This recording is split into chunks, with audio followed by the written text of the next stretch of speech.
Maayong buntag kanatong tanan mga kaigsuonan, ilabi na sa naminaw karong santos nga misa karong buntag. Kasagaran sa mga magtutuo o sumusunod kang Hesus, kadtong nakasinati o nakasaksi sa iyang mga milagro.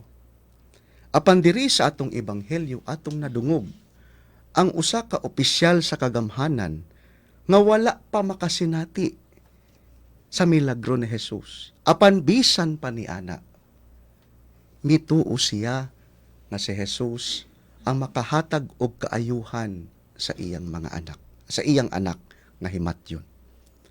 Ug tungod sa maong hugot nga pagtuo, wala siya magduha-duha pagsangpit kang Jesus nga dunggon ang iyang gipangaliw po.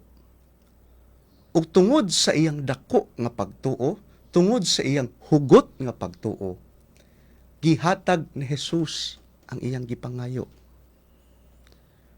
Busa mga kaigsuonan, taliwala sa hagit sa coronavirus nga ato karong nasinati sa tibuok kalibutan, kita usab mga liyupo kang Jesus, musangpit kang Jesus, nga ihatag na sa katawhan ang kaayuhan.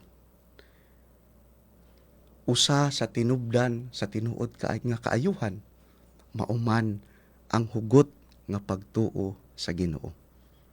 Pusa taliwala ni ining hagit sa katilingban, dili kita mawad-an og paglaom.